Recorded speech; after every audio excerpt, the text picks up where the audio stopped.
Jiri Prochazka called out Khamzat Chimaev after Khamzat Chimaev called out Alex Pereira. PFL bought Bellator, and also Max Holloway versus Justin Gaethje is something that could be happening in the near future, according to Ali Abdulaziz. We're going to start with Jiri Prochazka calling out Khamzat Chimaev. He said, "I would like to welcome you to the light heavyweight division," in response to Khamzat Chimaev saying, "Dana White, let me finish him." And he put up a post about him versus Alex Pereira.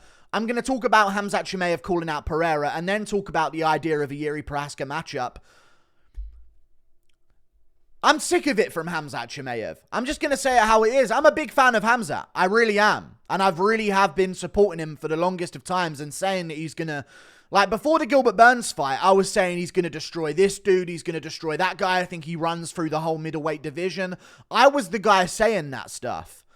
But Khamzat Chimaev seems to do a lot of calling out of fighters that have no way of fighting him whatsoever, and that the UFC are never going to make him fight against. It's one of the most annoying things. Call out a middleweight above you in the rankings. You know what I mean? It was the same thing at welterweight. Call out a welterweight above you in the rankings. He was calling out guys at middleweight. He was even calling out like heavyweights when he was at welterweight as well. Now you're at middleweight. I believe you're number 8 ranked in the world in the middleweight division. Something along those lines. Call out a middleweight above you in the rankings. I don't know why he does this. He always calls out people that, again, have no way of fighting him because they're in a different division and they're a champion. You're not going to get a title shot in the light heavyweight division. Or that the UFC are never going to make the matchup against for the same reasons. You're a number 8 ranked middleweight in the world. You're not even in a position to get a title shot at middleweight anymore. What makes you think you're going to get a light heavyweight title shot? Now, I understand he's going to make some noise, but it's just getting a bit annoying. Call out another matchup in the middleweight division, and let's see you actually stay active within the same division for once, because we were waiting for you to fight for ages at welterweight, and then we hear you're moving up to middleweight, and then you get a welterweight in Kamaru Usman, who's a great fighter still, but you edge by him. I know you got injured in the fight, allegedly. We still haven't seen any x-ray of that as far as I'm concerned, or as far as I've seen. But he fights Usman on very short notice, scrapes by a decision win that arguably could have gone to a draw. Am I right in saying that the sort of aura of invincibility of Khamzat Chimaev is kind of gone? There's good matchups for him, trust me. If he was put up against Israel Adesanya, a pure striker, in the middleweight division, especially after Adesanya's talked about, you know, looking to take some time away from the game and, you know, not sure about things and all that type of stuff, I feel like he would have a solid chance of dominating him. But I feel like there's a lot of fighters now that would absolutely destroy Khamzat Chimaev. And the question is, let's talk about the Khamzat versus Pereira matchup first. The question is, can these guys survive round 1 against Khamzat Chimaev? If they can,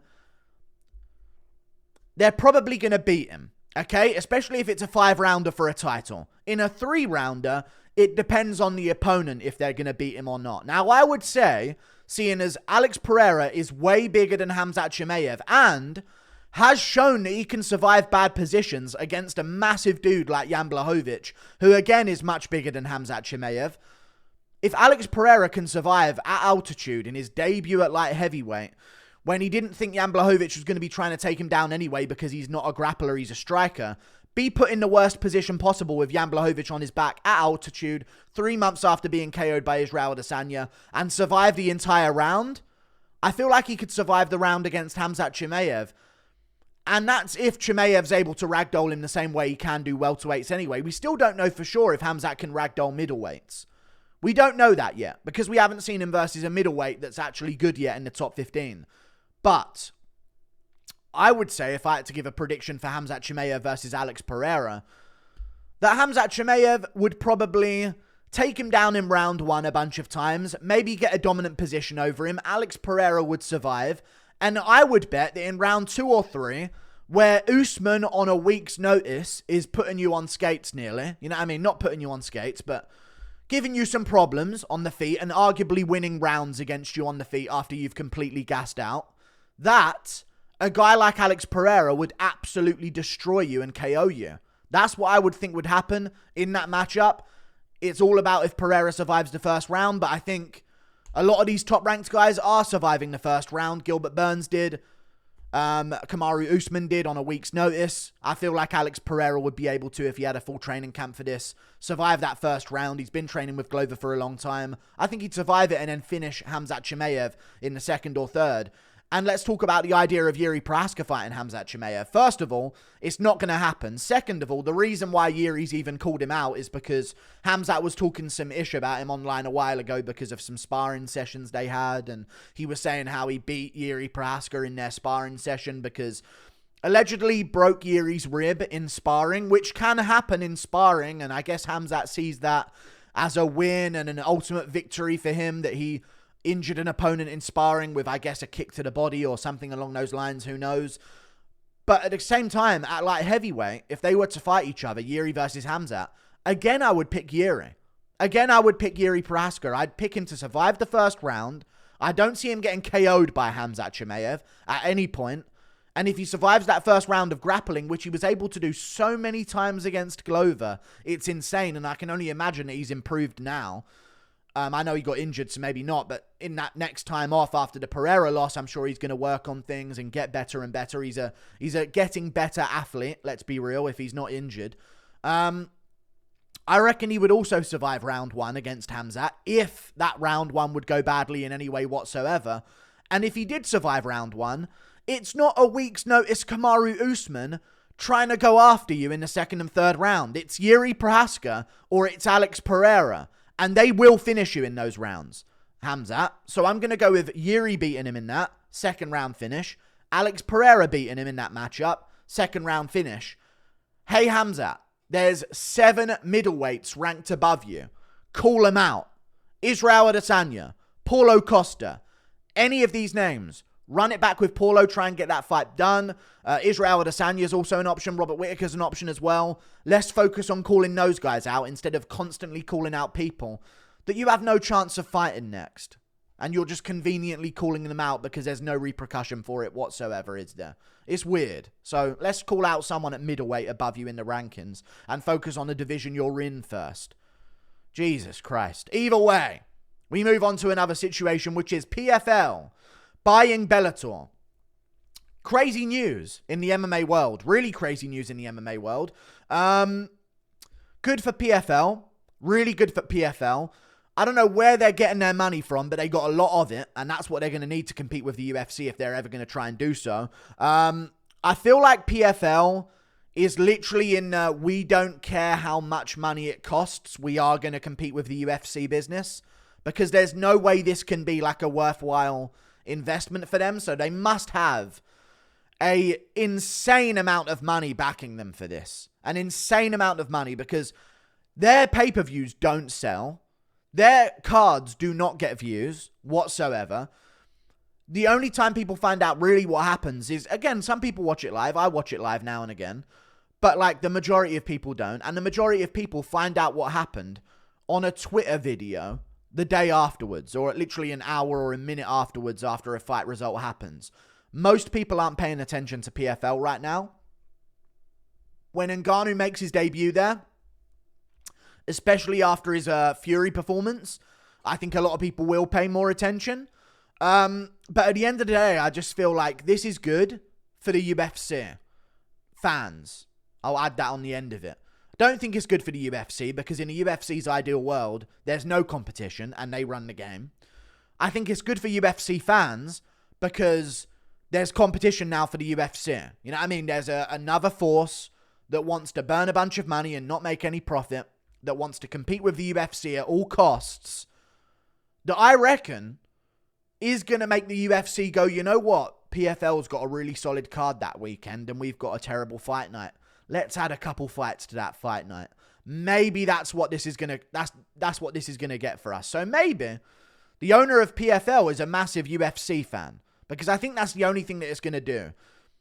Bellator has a lot of fighters, and it's actually good that PFL have got some of those fighters now into their roster, because at PFL it was sort of like the depth of the division wasn't good, and it was the same problem at Bellator. And if you merge the two together, I guess it removes that problem of depth in a division. You sort of double the amount of depth that you have in these divisions, because it was kind of like at Bellator, it was sort of the challenger and the title fight, the champion and the challenger, and then everyone else is just levels below them, and then they just do rematches or trilogies, and maybe there's number 2 or 3 in the rankings that's quite good as well that you can put up there as well. So it was a little bit of a mess at Bellator for those reasons, and the same at PFL. So them merging together is good for their depth of talent.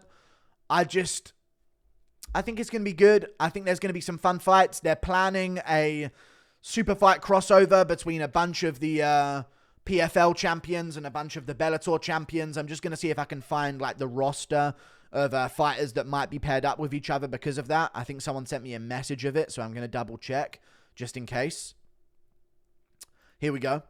They've got like Ryan Bader versus the winner of Renan Ferreira versus Denis Goltsov. They've got Vadim Nemkov versus the winner of Impa Kasanganay versus... Is Impa the UFC welterweight? / middleweight? I'm sure he was a middleweight that fought at welterweight. Is he fighting for their light heavyweight belt? All right. Johnny Eblin has no one to fight at Bellator, at PFL, allegedly. No one in the middleweight division. Jason Jackson versus the winner of Sadibou versus Magomed Karipov. Usman Nurmagomedov versus Clay Collard, Olivier Albon Mercier winner. I don't mind that. That's actually a pretty good fight. Patricio Freire versus Jesus Pinedo, Gabriel Alves Braga winner. Patchy Mix doesn't have an opponent.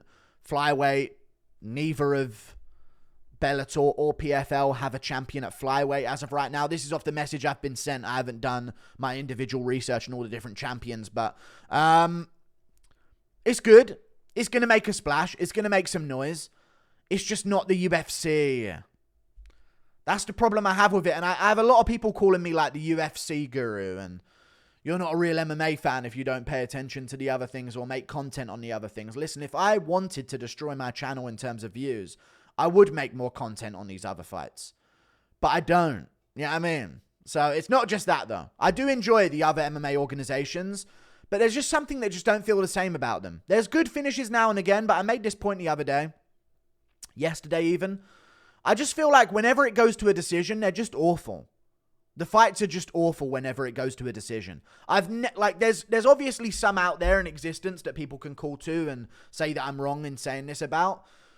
But I just can't remember off the top of my head like a 5-round war at Bellator in a main event with a title on the line. It's either a quick one-sided finish from one of the fighters, or it's 5 rounds of nothing.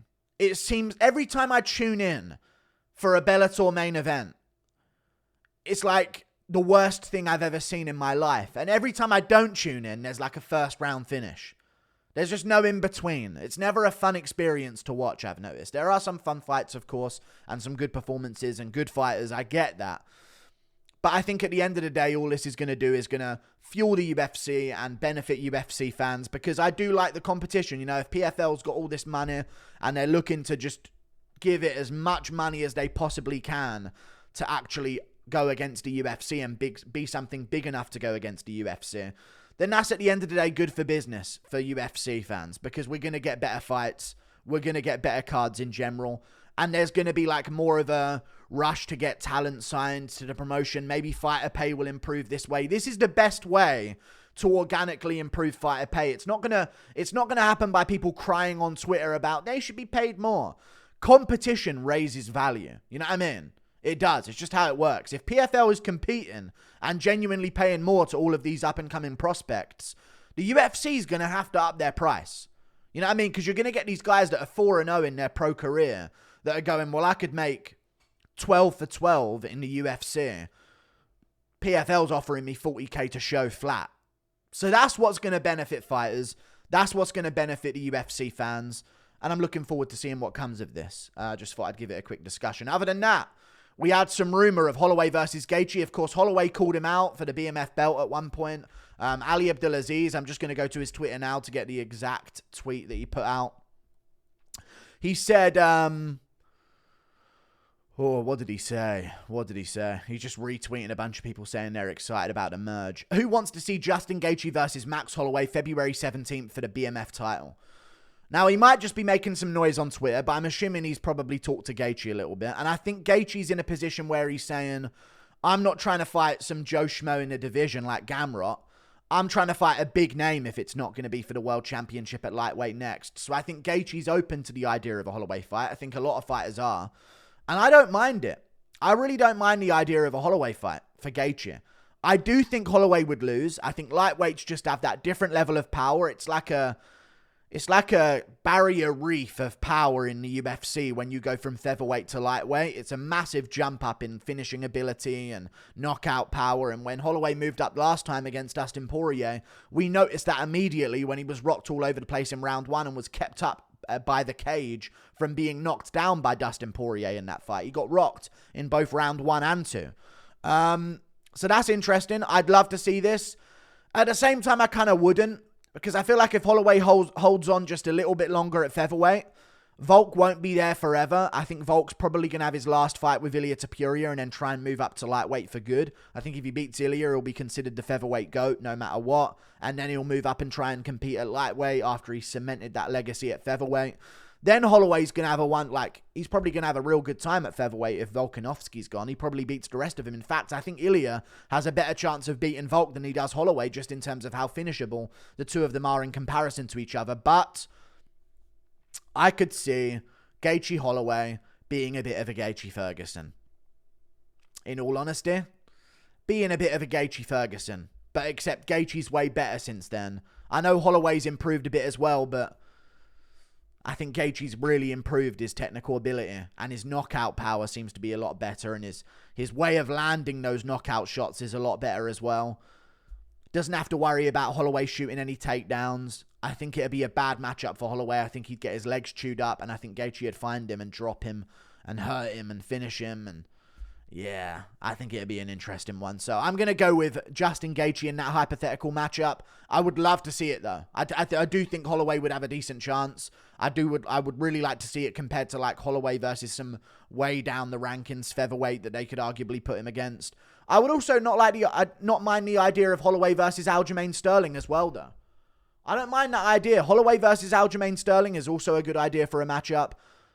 But again, February 17th, Gaethje versus Holloway, I don't mind it. And in all honesty, I think what the UFC has kind of done, and not even the UFC has kind of done, but what's happened with Makhachev maybe not coming back until June because of Ramadan around April, May.